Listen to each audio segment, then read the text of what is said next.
ಇನ್ನು ನನಗೆ ಸಮನಾರು. ನನ್ನ ಪರಾಕ್ರಮಕ್ಕೆ ಸರಿಸಾಟಿಯಾಗಿ ನಿಲ್ಲಬಲ್ಲ ವೀರನು ಧೀರನು ಈ ತ್ರಿಭುವನದಲ್ಲಿ ಅವನಾವನಿರುವನು.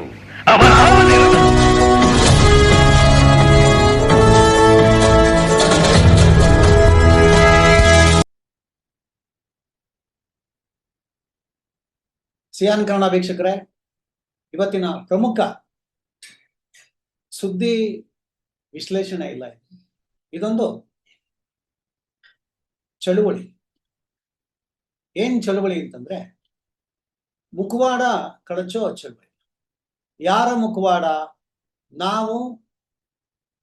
ನಾವು ಅಹಿಂಸಾವಾದಿಗಳು, ಹೋರಾಟಗಾರರು, ಕನ್ನಡ ಪರ ಇರೋರು ಅಂತ ಹೇಳಿ ಮುಖವಾಡ ಹಾಕೊಂಡಿರ್ತಕ್ಕಂಥ ಮುಖಗೇಡಿಗಳ ಮುಖವಾಡ ಕಳಚೋ ಚಳುವಳಿ. ಇದ್ರಲ್ಲಿ ಯಾರು ಬೇಕಾದ್ರೂ ಬರ್ಬೋದು. ಇವತ್ತು ಮೊದಲನೆಯ ಮುಖಗೇಡಿ, ಮುಖವಾಡ ಹಾಕೊಂಡಿರ್ತಕ್ಕಂಥ ವ್ಯಕ್ತಿ ಚೇತನ ಅಹಿಂಸಾ. ಈ ಚೇತನ ಅಹಿಂಸಾ ಬಗ್ಗೆ ಮಾತನಾಡಬೇಡಿ ಅಂತ ಹೇಳಿ ನಮ್ಮ ಎಡಿಟೋರಿಯಲ್ ಟೀಮ್ ಹೇಳಿತ್ತು. ಬೇಡ, ಅವರು ಕೇವಲ ಪ್ರಚಾರ ಪ್ರಿಯ, ಪ್ರಚಾರಕ್ಕೋಸ್ಕರ ಏನ್ ಬೇಕಾದ್ರೂ ಮಾಡ್ತಾರೆ ಅಂತ ಹೇಳಿ. ಈ ಚೇತನ ಅಹಿಂಸಾ ವಿಷಯದ ಕುರಿತಂತೆ ಕನ್ನಡ ಹೋರಾಟಗಾರರು ಕೂಡ ಇತ್ತೀಚೆಗೆ ಈ ಕೆಲವೇ ಕ್ಷಣಗಳ ಹಿಂದೆ ನಮ್ಮ ಚಾನಲ್ ಮಾತನಾಡ್ತಾ ಇದ್ರು. ಅವರು ಹೇಳಿದ್ರು ಅವ್ರಿಗೆ ಅರೆ ಮಾನಸಿಕತೆ ಇದೆ, ಅರೆ ಹುಚ್ಚಿದೆ ಅಂತ ಹೇಳಿ. ಸೊ ಹುಚ್ಚು ಬಿಡಿಸೋಂತ ಕೆಲಸ, ಮುಖವಾಡ ಕಳಚುವಂತ ಕೆಲಸ. ಯಾಕೆ ಈ ಮುಖವಾಡಗಳನ್ನ ಕಳಚಬೇಕು ಅಂತಂದ್ರೆ, ಚೇತನ ಅಹಿಂಸಾ ಬಗ್ಗೆ ನಮ್ಮ ಚಾನೆಲ್ ಅಲ್ಲಿ ಮಾತಾಡಬಾರದು ಅಂತ ಹೇಳಿ ನಾವು ಮೊದಲಿಂದಲೂ ನಾವು ಡಿಸೈಡ್ ಮಾಡಿದ್ದು. ಸಾಕಷ್ಟು ಹಿಂದೆ ಬಿಜೆಪಿ ಸರ್ಕಾರ ಇದ್ದಾಗಲೂ ನಾವು ಅವ್ರ ಬಗ್ಗೆ ಮಾತಾಡಿರ್ಲಿಲ್ಲ, ನಂತರ ಕೂಡ ನಾವು ಮಾತಾಡಿಲ್ಲ. ಯಾಕೆಂದ್ರೆ ನಮ್ಮ ಮೊದಲನೆಯ ವಾದ ಯಾಕೆ ಅವ್ರ ಬಗ್ಗೆ ನಾವು ಮಾತಾಡಿದ್ರೆ, ಈಸ್ ನಾಟ್ ಇಂಡಿಯನ್. ಅವರು ಭಾರತದ ಪ್ರಜೆಯೂ ಅಲ್ಲ, ಹೋಗ್ಲಿ ಅಮೆರಿಕ ಪ್ರಜೆಯೂ ಅಲ್ಲ. ಹೋಗ್ಲಿ ನಮ್ಮ ಎಲ್.ಎನ್. ಮುಕುಂದರಾಜ್ ಅವರು ಹೇಳಂಗೆ ಅವ್ರೇನಾದ್ರು ವಿಶ್ವಮಾನವರ ಅಂತ, ವಿಶ್ವಮಾನವರೇ ಅಂತಲೇ ಅನ್ಕೊಳ್ಳೋಣ. ವಿಶ್ವಮಾನವರಾಗಿ ಯಾರ ಬಗ್ಗೆ ಕೂಡ ಬೇಕಾದ್ರೂ ಮಾತಾಡ್ತಾರೆ. ಚೇತನ ಅಹಿಂಸಾ ಅವ್ರೆ, ಇನ್ಮೇಲೆ ನೀವು ವಿಶ್ವಮಾನವರು, ಹೊಸ ಟೈಟ್ಲ್ ನಿಮ್ಗೆ ಕೊಡ್ತಾ ಇದ್ದೀನಿ, ವಿಶ್ವಮಾನವ. ಕುವೆಂಪು ಹೇಳಿದ್ರು, ಡಾಕ್ಟರ್ ರಾಜ್ಕುಮಾರ್ ನನ್ನ ವಿಶ್ವಮಾನವ ತತ್ವ ಹೇಳೋದಕ್ಕೆ ಸರಿಯಾದ ವ್ಯಕ್ತಿ ಅಂತ. ಬಹುಶಃ ಈಗೇನೋ ಬದುಕಿದ್ರೆ ನಿಮ್ನೆ ಹೇಳ್ತಿದ್ರೇನೋ. ನೀವು ನೋಡೋಣ, ತತ್ವ ಹೇಳಿ. ನಿಮ್ಮ ವಿಷಯಕ್ಕೆ ಬರಬಾರ್ದು ಅಂತ ನಾವಿದ್ದೋ, ಆದ್ರೂ ನೀವು ಕೆಣಕಿದ್ದೀರಾ. ಯಾಕೆ ನಾವು ನಿಮ್ ವಿಷಯಕ್ಕೆ ಬರ್ತಾ ಇದೀವಿ ಅಂದ್ರೆ, ನಿಮ್ಮ ನಾಲ್ಗೆ ತಿರುಗ್ತಾ ಇದೆ. ನಿಮ್ ನಾಲ್ಗೆ ತಿರುಗ್ತಾ ಇದೆ. ಆ ತಿರುಗೋ ಹಿಂದೆ ಇರ್ತಕ್ಕಂಥ ತಿರುಗುಮಣೆ ಯಾರು ಅಂತಂದ್ರೆ, ನೀವು ಜೈಲಿಗೆ ಹೋಗಿದ್ ಯಾಕೆ, ಮತ್ತು ನೀವು ಜೈಲಿನ ಆಚೆಗೆ ಯಾಕೆ ಬಂದ್ರಿ? ಸೊ ನಿಮ್ಮ ನಾಗರಿಕತೆ, ನಿಮ್ಮದು ಏನೇನೋ ಇದೆಯಲ್ಲ, ಓವರ್ಸೀಸೋ ಬೇವರ್ಸೀಸೋ ಏನೋ ಇದೆ ನಿಮ್ದು, ನಂಗೆ ಗೊತ್ತಿಲ್ಲ. ಸೊ ಓವರ್ಸೀಸ್ ಬೇವರ್ಸೀಸ್ ಇವೆಲ್ಲ ಅಕೌಂಟ್ಗಳನ್ನ ಆಮೇಲೆ ಬಿಚ್ಚುತ್ತೀವಿ. ಈಗಾಗಲೇ ಒಂದು ಹಂತ ಬಿಚ್ಚಿದೀವಿ, ಎರಡನೇ ಬಿಚ್ಚುತ್ತೀವಿ. ಮತ್ ನಿಮ್ನ ಇಷ್ಟೊಂದು ಟಾರ್ಗೆಟ್ ಮಾಡಷ್ಟು ದೊಡ್ಡ ಮನುಷ್ಯ ನೀವಲ್ಲ. ಮತ್ತು ರಾಜ್ಕುಮಾರ್ ಅಂತಹ ವ್ಯಕ್ತಿಗಳ ಬಗ್ಗೆ ಮಾತಾಡೋ ದೊಡ್ಡ ಮನುಷ್ಯ ಅಂತ ನೀವು ಅಲ್ವೇ.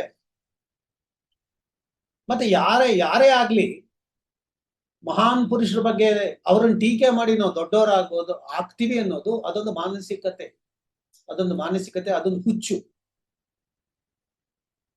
ಈ ಹುಚ್ಚು ಎಲ್ಲರಿಗೂ ಗೊತ್ತಿರುತ್ತೆ. ಆದ್ರೆ ಈ ಹುಚ್ಚು ಗೊತ್ತಿಲ್ಲದೆ ಇರೋರು ಇವ್ರನ್ನೇ ಎಲ್ಲ ಕಡೆ ಅತಿಥಿಗಳನ್ನಾಗಿ ಕರೆಸಿ ಇವರೆಲ್ಲ ಮಾತನಾಡ್ತಾ ಇರೋ ಇವರ ನಾವು ಟ್ವಿಟರ್ ಮತ್ತೆ ಎಲ್ಲ ಫೇಸ್ಬುಕ್ ಎಲ್ಲರಲ್ಲೂ ನೋಡ್ದೋ, ಇವರು ಅತಿ ಹೆಚ್ಚು ಅಂಬೇಡ್ಕರ್ ಮತ್ತು ಪೆರಿಯಾರ್ ವಾದವನ್ನ ಇವರು ಪ್ರತಿನಿಧಿಸ್ತಾರೆ. ಮತ್ತೆ ಇವ್ರು ಹೇಳ್ತಾ ಇರ್ತಾರೆ, ರಾಜ್ಕುಮಾರ್ ಒಬ್ಬರಿಂದನೇ ಕನ್ನಡ ಚಿತ್ರರಂಗ ಆಯ್ತು ಅಂತ. ಇಲ್ಲ, ಖಂಡಿತ ಹೌದು. ರಾಜ್ಕುಮಾರ್ ಬರೋಕ್ ನಿಂತಲೂ ಕನ್ನಡ ಚಿತ್ರರಂಗ ಇತ್ತು. ರಾಜ್ಕುಮಾರ್ ಸತ್ತ ನಂತರ ಕನ್ನಡ ಚಿತ್ರರಂಗ ಏನಾಗಿದೆ? ನಿಮ್ಗೆ ಒಂದು KGF ಅಷ್ಟೇ. ಆ ಒಂದು KGF ಬ್ಲಾಕ್ ಮನಿಯನ್ನ ವೈಟ್ ಮನಿ ಮಾಡ್ಕೊಡೋ ಕೆಲಸ. ಸೊ ಆಮೇಲೆ ನೀವು ಮಾಡಿದ್ದು ನಿಮ್ಮ ಯೋಗ್ಯತೆ ಏನಪ್ಪ ಅಂದ್ರೆ ಒಂದೇ ಸಿನಿಮಾ. ನೀವು ಯಾಕೆ ಇಂಡಿಯಾಗ್ ಬಂದ್ರಿ, ಇಲ್ಲಿ ಬಂದ್ ಏನ್ ಮಾಡಿ, ನಿಮ್ಗೆ ಕರ್ಕೊ ಬಂದ ಆ ಪುಣ್ಯಾತ್ಮ ಯಾರು, ನಿಮ್ಗೆ ಅವಕಾಶ ಕೊಟ್ಟ ಸಿನಿಮಾ ಮಾಡಿದ್ಯಾರು ಗೊತ್ತಿಲ್ಲ. ಮತ್ತು ನೀವು ಅರ್ಜುನ್ ಸರ್ಜಾ ಅನ್ನೋ ವ್ಯಕ್ತಿಗೆ ಅವ್ರ ಹತ್ರ ದುಡ್ಡು ತಗೊಂಡು ಅವ್ರ ಚಿತ್ರ ಎಲ್ಲ ದೊಡ್ಡ ಹಗರಣಗಳೆಲ್ಲ ನೋಡಿದಾವೆಲ್ಲ ನಮಗ್ ಬೇಕಾಗಿಲ್ಲ. ಮತ್ತು ಯಾರೋ ಶ್ರುತಿ ಹರಿಹರನ್ನ, ಅವ್ರಿಗೆ ನೀವು ಮಹಿಳಾ ನಟಿಯರು ಅಂತ ಹೇಳಿ ಎಲ್ಲ ನಿಮ್ನ ಸಪೋರ್ಟ್ ಮಾಡಿ. ಹಾ, ಮೋಹಕ ತಾರೆ ರಮ್ಯಾ ಕೂಡ ಇದನ್ನ ಸಪೋರ್ಟ್ ಮಾಡಿದ್ರು ಅನ್ಸುತ್ತೆ. ಈಗ ಮೋಹಕ ತಾರೆ ಎಲ್ಲಿ, ರಮ್ಯಾ ಎಲ್ಲಿ? ಯಾವ ದೊಡ್ಡ ಮನೆಯಿಂದ ಉತ್ತುಂಗಕ್ಕೇರಿದ ಮೋಹಕ ರಾಣಿ, ಮೋಹಕ ತಾರೆ. ಸೊ ಅವರು ನಿಮ್ ಬಗ್ಗೆ ನಿಮ್ ಜೊತೆ ಕಟ್ಕೊಂಡು ಬಂದಿದ್ರಲ್ಲ, ಏನೋ ಅದು ಯಾವ್ದೋ ಸಂಘ, ಹೆಂಗಸರು ಅದು ಮೀ ಟೂ ಚಳವಳಿ ಬಗ್ಗೆ ಎಲ್ಲ ಮಾತನಾಡಿ. ಸೊ ನಾವು ಎಲ್ಲ ಆಗ ಏನೋ ಒಳ್ಳೆಯವ್ರು ಮಾತಾಡ್ತಾ ಇದ್ದಾರೆ ಅಂತ. ಸೊ ಒಳ್ಳೆಯವ್ರು ಮಾತಾಡಕ್ ಯಾರಾದ್ರೂ ಅಮೆರಿಕಾದವರಾದ್ರೇನೋ ಭಾರತದಾದ್ರೇನೋ ಯಾರಾದ್ರೂ, ಒಟ್ಟಲ್ಲಿ ಕುವೆಂಪು ಹೇಳ್ದಂಗೆ ವಿಶ್ವಮಾನವ. ನೀವು ವಿಶ್ವಮಾನವರು ಅಂತಲೇ ನಾವೇ ನಿಮ್ಗೊಂದು ಬಿರುದು ಕೊಟ್ರೆ, ಸೊ ನೀವು ಮೋಹಕ ತಾರೆ ರಮ್ಯಾ ಅವ್ರ ಕೇಳಿಬಿಟ್ಟು ಹೇಳಿ ನಂಗೆ, ನೀವು ಡಾಕ್ಟರ್ BR ಅಂಬೇಡ್ಕರ್ ಮತ್ತು ಅವರ ಸಮಾನತೆ, ನ್ಯಾಯ ಮತ್ತು ತಾರ್ಕಿಕತೆಯ ಬಗ್ಗೆ ಮಾತನಾಡ್ತೀರಾ. ನಮಗೆ ಇದು ಬಹಳ ಇಷ್ಟ, ಚೆನ್ನಾಗಿ ಮಾತಾಡ್ತೀರಾ. ಯಾಕಂದ್ರೆ ನಾವು ಅಂಬೇಡ್ಕರ್ ವಾದ, ಪೆರಿಯಾರ್ ವಾದ ಮತ್ತು ಗಾಂಧಿ ವಾದವನ್ನ ಅತಿ ಹೆಚ್ಚು ನಾವು ಪ್ರತಿನಿಧಿಸ್ತೀವಿ. ಮತ್ತು ಈ ಇಡೀ ಜಗತ್ತಿನಲ್ಲಿ ಅತಿ ಹೆಚ್ಚು ಗಬ್ಬೆಬ್ಬಾಗಿರ್ತಕ್ಕಂಥ, ಕುಲ್ಗೆಟ್ಟು ಹೋಗಿರ್ತಕ್ಕಂಥ ಗೋಧಿ ಮೀಡಿಯಾ ಇರ್ತಕ್ಕಂಥ ಭಾರತದಲ್ಲಿ ನಾವು ಗಾಂಧಿ ಪತ್ರಿಕೋದ್ಯಮನ ಪ್ರತಿನಿಧಿಸ್ತಾ ಇದೀವಿ. ಅದಕ್ಕೋಸ್ಕರನೇ ನಾವು ನಿಮ್ಮಲ್ಲಿ ಇವತ್ತು ನಿಮ್ಮ ಮೇಲೆ ನಿಜವಾದ ಮುಖವಾಡ ಕಳಚೋ ಚಳುವಳಿ ದಾಳಿಯನ್ನು ನಾವು ನೀವು ನಾನು ನೋಡಿದೆ ನಿಮ್ಮ ಫೇಸ್ಬುಕ್, ಟ್ವಿಟರ್ ಎಲ್ಲ, ನೀವಲ್ಲೆಲ್ಲ ಒಳ್ಳೆ ಕೆಲಸ ಮಾಡ್ತಾ ಇದ್ದೀರಾ. ಅಂಬೇಡ್ಕರ್ ಅವರ ಆದರ್ಶಗಳನ್ನ ಹರಡುವ ಕೆಲಸವನ್ನ ನೀವು ಮಂಡ್ಯ, ಪಾವಗಡ, ಕೊಳ್ಳೇಗಾಲ ಇವೆಲ್ಲ ಮಾಡ್ತಾ ಇದ್ದೀರಾ. ಇವೆಲ್ಲ ಯಾರು ಅಂತಂದ್ರೆ ನಿಮ್ ಹಿಂದೆ ಇರ್ತಕ್ಕಂಥ ಫಂಡಿಂಗ್, ನಿಮ್ಮನ್ನು ಕರೆಸ್ತವ್ರ ಯಾರು, ಫಂಡ್ ಮಾಡ್ತವ್ರ ಯಾರು ಅಂತ ಕೂಡ ನಾವು ಪತ್ತೆ ಮಾಡಿದ್ವಿ. I debate with you, come on, I debate with you on ಗಾಂಧಿಯಿಸಂ, ಆನ್ ಅಂಬೇಡ್ಕರಿಸಂ ಅಂಡ್ ಪೆರಿಯಾರಿಸಂ. ನನ್ ಕೂದಲು ಇಷ್ಟು ಉದ್ದ ಇರಷ್ಟೇ ನಾನು ಅಷ್ಟು ಪುಸ್ತಕ ಕುತ್ಕೊಂಡು ಓದ್ಕೊಂಡಿದ್ದೀನಿ. I can debate with you at any time, at anywhere. I can debate with you. Ideology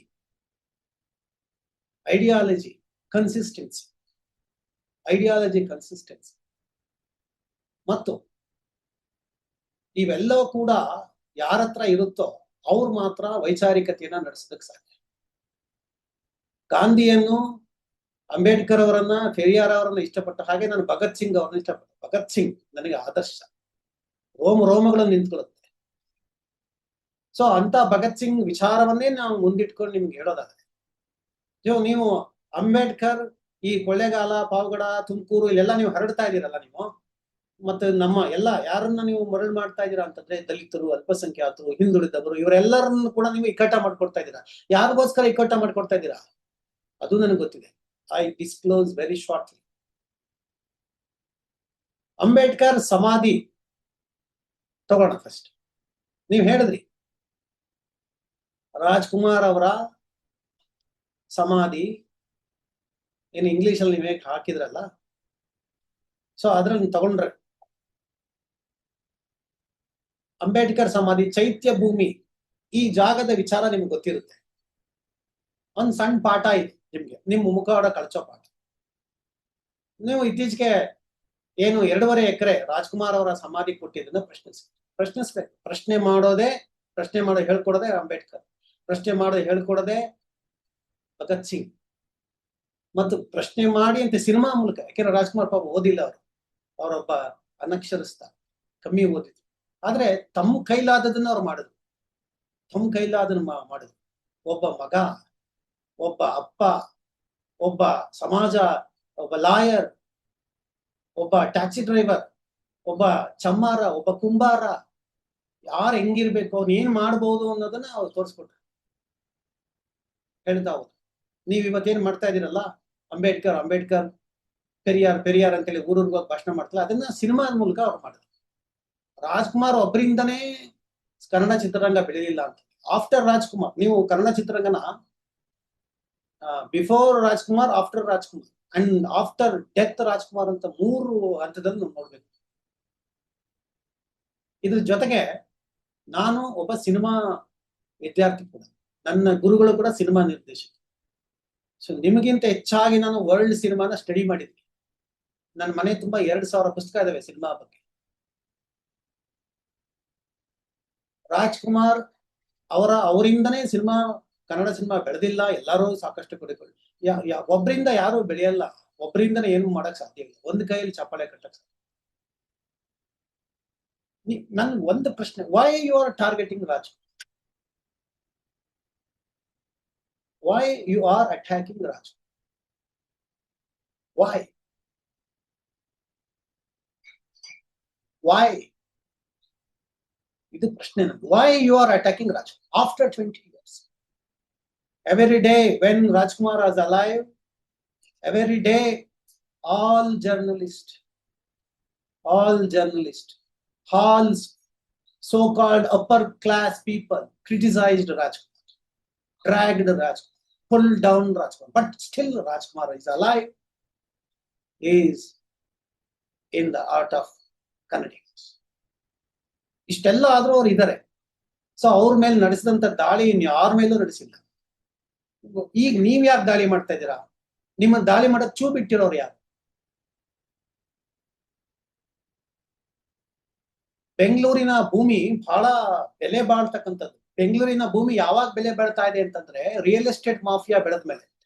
ಬೆಂಗಳೂರಿನ ಭೂಮಿ ರಿಯಲ್ ಎಸ್ಟೇಟ್ ಮಾಫಿಯಾನ ನಡೆಸ್ತಾ ಇರೋರು ಯಾರು? ರಾಜಕಾರಣಿಗಳು. ಈಗ ಅದರಲ್ಲೂ ಬೆಂಗಳೂರನ್ನ ಅಡಿಗಡಿಗೂ ಚಿನ್ನದ ಅಡಿಗೆ ಮಾರಾಟ ಮಾಡಕ್ ನಿಂತಿರ್ತಕ್ಕಂಥವ್ರು ಯಾರು? ಪ್ರತಿಯೊಬ್ಬ ರಾಜಕಾರಣಿಯ ಹತ್ರ 100 ಎಕರೆ ಜಮೀನಿದೆ. ಪ್ರತಿಯೊಬ್ಬ ರಾಜಕಾರಣಿ ಹತ್ರ 100 ಎಕರೆ ಜಮೀನಿದೆ. ಬೇನಾಮಿ ಆಸ್ತಿಗಳಿದಾವೆ. ನಮ್ಮ ಮುಖ್ಯಮಂತ್ರಿ ಹತ್ರನೇ 14 ಸೈಟ್ ಇತ್ತು, ವಾಪಸ್ ಕೊಟ್ರು. 14 ಸೈಟ್. ಪ್ರತಿಯೊಬ್ಬ ರಾಜಕಾರಣಿ ಹತ್ರ 100 ಎಕರೆ ಬೇನಾಮಿ ಇದೆ, ಬೇಕಾದಷ್ಟು ಜಮೀನಿದೆ. ಇಲ್ಲಿ ನೀವು ಅಂಬೇಡ್ಕರ್ ಅವರ ಚೈತನ್ಯ ಭೂಮಿಗೆ ಬರೋಣ. ರಾಜ್ಕುಮಾರ್ ಅವರ ಸಮಾಧಿಗೆ 2.5 ಎಕರೆ ಜಾಗ ನೀವು ಕೇಳಿದ್ರೆ, ಅದ್ರ ಬಗ್ಗೆ ನೀವು ಕೇಳಿದ್ರೆ, ಅದು ಮತ ಬ್ಯಾಂಕ್ಗಾಗಿ ಅಲ್ಲಿ ಕೊಟ್ಟಿರೋದು ಅಂತ ಹೇಳ್ತೀವಿ. ಒಬ್ಬ ನಟನ ಸಮಾಧಿಗೆ ಇಷ್ಟು ಜಾಗ ಕೊಟ್ಟಿದ್ ಸರಿಯೇ? ಭೂಮಿ ಸಾರ್ವಜನಿಕ ಉಪಯೋಗಕ್ಕೆ ಬೇಕು, ಮತ ಬ್ಯಾಂಕ್ಗಾಗಿ ಅಲ್ಲ ಅಂತ ಪೋಸ್ಟ್ ಮಾಡಿದ್ವಿ. ಇದಕ್ಕೆ ಅಭಿಮಾನಿಗಳಿಂದ ತೀವ್ರ ಆಕ್ರೋಶ ಬಂತು, ನೀವು ಕ್ಷಮೆ ಯಾಚಿಸಿದ್ರಿ. ನಾವು ಹೇಳ್ತಾ ಇರ್ತಕ್ಕಂಥದ್ದು ಇದೇ ತರ್ಕವನ್ನ ನೀವು ಅಂಬೇಡ್ಕರ್ ಭೂಮಿಗೆ ಅನ್ವಯಿಸಿ. The parameter of critics, the parameter of logic, ಇದನ್ನ ನೀವು ಅಂಬೇಡ್ಕರ್ ಚೈತನ್ಯ ಭೂಮಿಗೆ ಹಾಕಿ.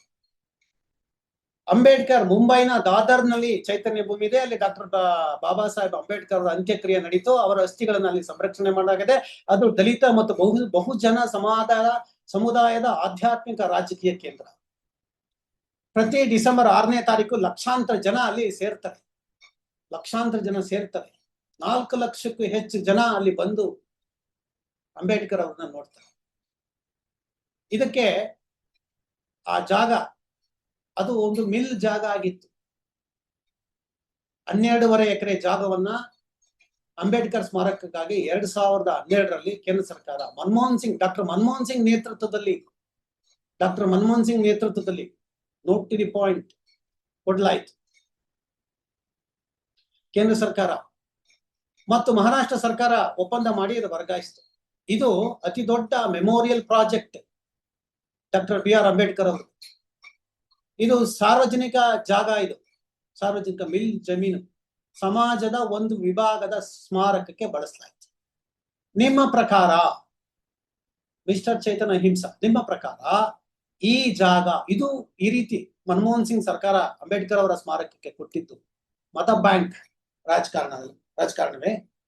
ಬಹುಜನರ ಓಟ್ಗಳಿಗೋಸ್ಕರ ಕಾಂಗ್ರೆಸ್ ಸರ್ಕಾರ, ಮನಮೋಹನ್ ಸಿಂಗ್ ಸರ್ಕಾರ ಈ ಜಾಗವನ್ನ ಕೊಡ್ತಾ? ಯಾರು ನಿಮ್ ಚೂ ಬಿಟ್ಟಿರೋದು? ಒಬ್ಬ ವ್ಯಕ್ತಿ ಅಂದ್ರೆ ಡಾಕ್ಟರ್ BR ಅಂಬೇಡ್ಕರ್ ಅಥವಾ ಡಾಕ್ಟರ್ ರಾಜ್ಕುಮಾರ್ ಸ್ಮಾರಕಕ್ಕೆ ಇಷ್ಟು ಜಾಗ ನೀಡೋದು 21ನೇ ಶತಮಾನದಲ್ಲಿ ಸರಿಯೇ? ಭೂಮಿ ಕೊರತೆ ಇರುವಾಗ ಸಾರ್ವಜನಿಕ ಉಪಯೋಗಕ್ಕೆ ಶಾಲೆ, ಆಸ್ಪತ್ರೆ, ಪಾರ್ಕ್ ಮಾಡಬಹುದಾಗಿತ್ತು. ಮಿಸ್ಟರ್ ಚೇತನ್ ಅಹಿಂಸಾ, ಇದೇ ಸಿದ್ದರಾಮಯ್ಯ ಸರ್ಕಾರ ಎಲ್ಲ ಸರ್ಕಾರಿ ಶಾಲೆಗಳನ್ನ ಮುಚ್ಚಿ ಆ ಸರ್ಕಾರಿ ಶಾಲೆಗಳಿಗೆ ಕಾಂಪ್ಲೆಕ್ಸ್ ಕಟ್ಟಿ ಆ ಕಾಂಪ್ಲೆಕ್ಸ್ ಅನ್ನ ಉದ್ಯಮಿಗಳಿಗೆ ಬಾಡಿಗೆ ಕೊಡ್ತಾ ಇರೋದು ನಿಮ್ಗೆ ಗೊತ್ತಿಲ್ವಾ?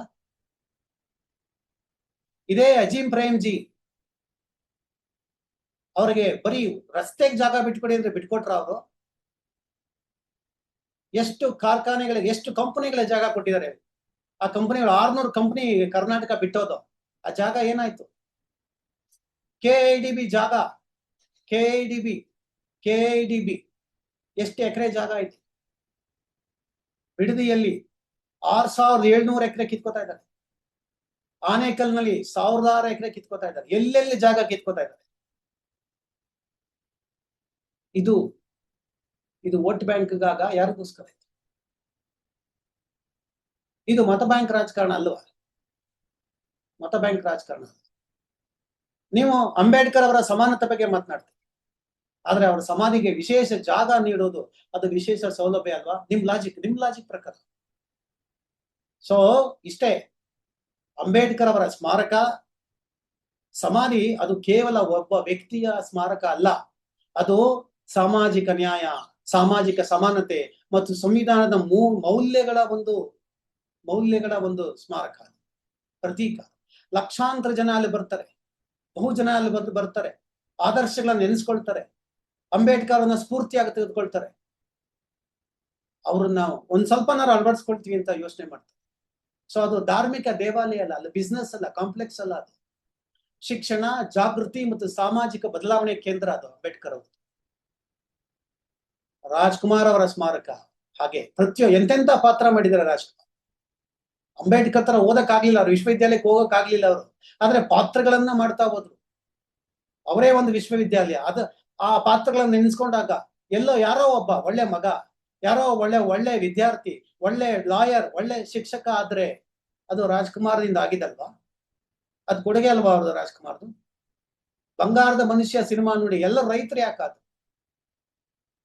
ಜೀವನ ಚೈತ್ರ ಸಿನಿಮಾ ನೋಡಿ ಯಾಕೆ ಎಲ್ಲ ಹೆಂಡದಂಗಡಿಗಳನ್ನ ಮುಚ್ಚಿದ್ರು? ಎಂತೆಂತ ಉದಾಹರಣೆಗಳಿದೆ. ಮೋಸ್ಟ್ ನಿಮಗ್ ಗೊತ್ತಿಲ್ಲ, ಯಾಕಂದ್ರೆ ಯು ಆರ್ ನಾಟ್ ಇಂಡಿಯನ್. ನೀವು ತ್ರಿಶಂಕು, ORCನೋ ಬೇವರ್ಸಿನೋ ಏನೋ ಇದೆ ನಿಮ್ದು ಪಾಸ್ಬುಕ್. ದೂರದೃಷ್ಟಿ ಬೇಕು. ಅಂದ್ರೆ ರಾಜ್ಕುಮಾರ್ ಸ್ಮಾರಕಕ್ಕೆ ನೀವು ಎತ್ತಿರೋ ಪ್ರಶ್ನೆಯನ್ನ ನಾವು ನೋಡ್ರಿ, ಕಲೆಯ ಕೊಡುಗೆಯನ್ನು ಕೂಡ ಗೌರವಿಸ್ಬೇಕು.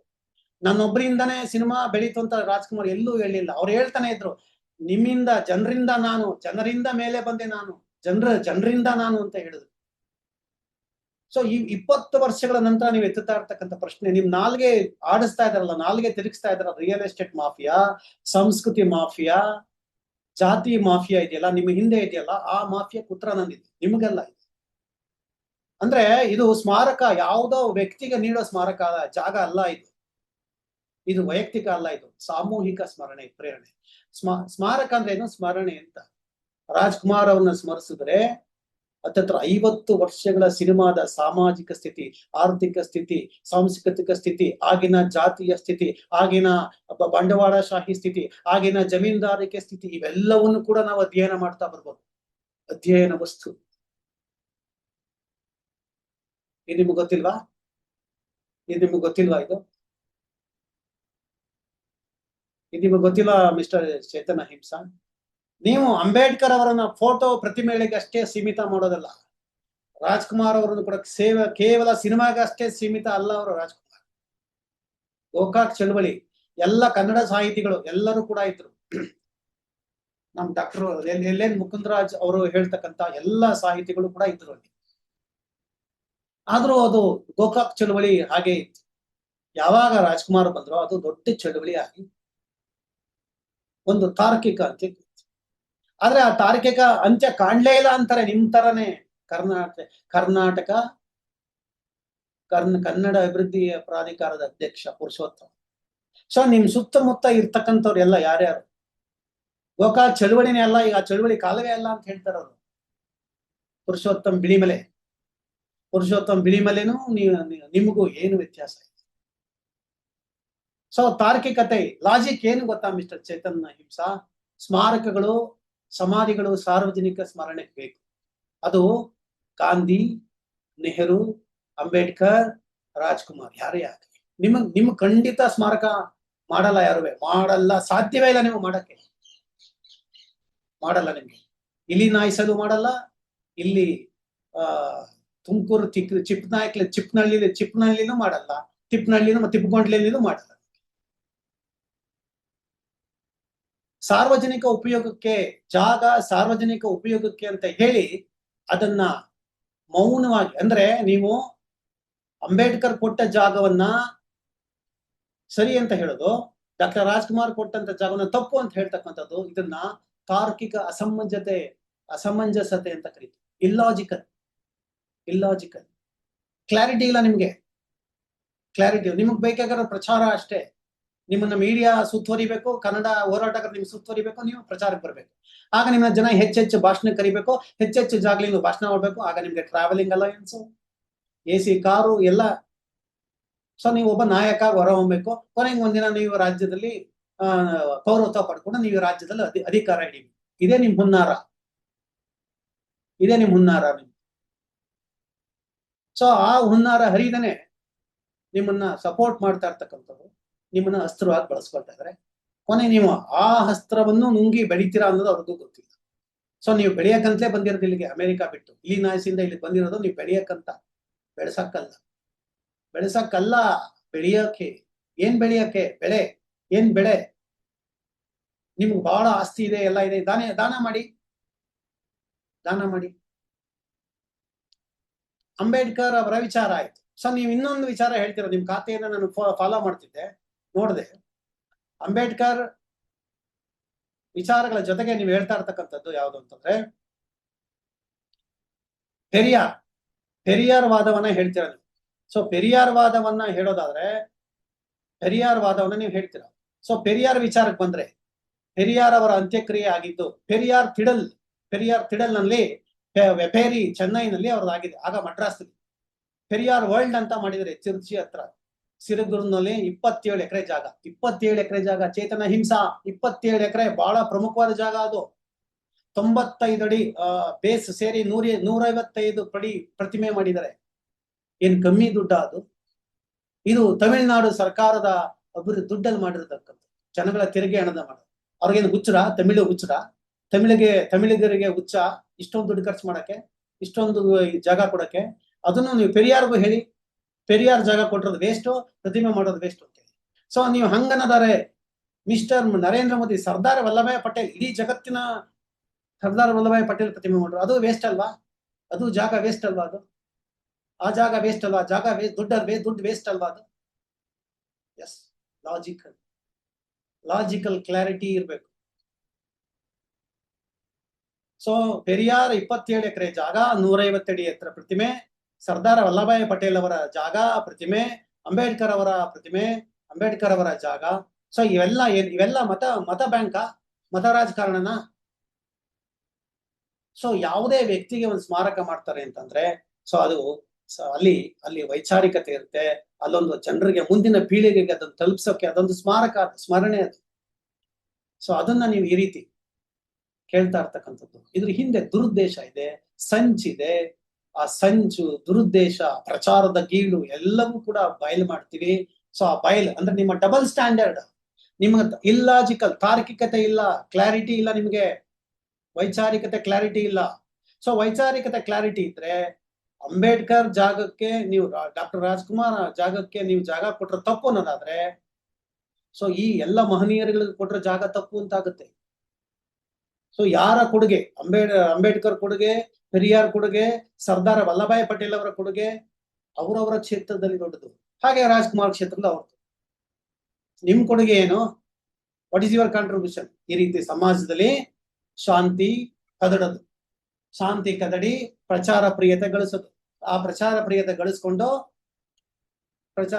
ಗಳಿಸ್ಕೊಂಡು ಊರೂರು ಸುತ್ತಿ ಅವರವರ ಆದರ್ಶಗಳನ್ನ ಹೇಳ್ತಾ ಸಂಪಾದನೆ ಮಾಡ್ತಾ ಜೀವನ ನಡೆಸೋದು. ಕೊನೆಗೆ ಈ ರೀತಿ ಮಾತನಾಡ್ತಾ ನಿಮ್ಮನ್ನೆಲ್ಲ ಕರೆದು ಜನ ನಿಮ್ಮನ್ನ ಹಾರ ತುರ ಹಾಕಿ ನಿಮ್ಮನ್ನ ನಾಯಕನ ಮಾಡಿದಾಗೆ ಕೊನೆಗೆ ನಾನೊಬ್ಬ ಲೀಡ್ರು, ನಾನು ಈ ದೇಶ ಆಳ್ತೀನಿ ಅಂತ ಹೇಳಿ ಬರ್ತಕ್ಕಂಥದ್ದು. ಸೊ ಇದು ನಿಮ್ ಸಂಚು, double standard, ಕಾನ್ಸ್ಪರೆನ್ಸಿ. Ambedkar, Periyar, Sardar Vallabhbhai Patel, doctor Rajkumar ಇವರೆಲ್ಲರೂ ಆದರ್ಶ ಪುರುಷರು. ಸೊ ಈ ದೇಶಕ್ಕೆ ಕೊಡುಗೆ ಕೊಟ್ಟಿದ್ದಾರೆ. ಸೊ ಜೈ ಭೀಮ್, ಜೈ ಪೆರಿಯಾರ್, ಜೈ ರಾಜ್ಕುಮಾರ್, ಜೈ ಸರ್ದಾರ್ ವಲ್ಲಭಾಯ್ ಪಟೇಲ್. ಚೇತನ ಹಿಂಸಾಗೆ ಈ ಕ್ಲಾರಿಟಿ ಬೇಕು.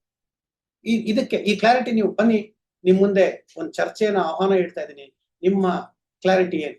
ಸೊ ನಿಮ್ಗೆ ವೈಚಾರಿಕತೆ, ಸ್ಪಷ್ಟತೆ ಏನು? ಇದನ್ನ ಚರ್ಚೆ ಮಾಡಿ. ನಮ್ಮ ಚಾನಲ್ ಮುಕ್ತವಾಗಿದೆ. ಸೊ ಲೈವ್ ಆಗು ಬರ್ಬೋದು, ಅಥವಾ ನಾವೇ ನಿಮ್ಮ ಇರೋ ಜಾಗ ಕ್ಯಾಮ್ರಾ ತಗೊಂಡು ನಮಸ್ಕಾರ ಚೇತನ್.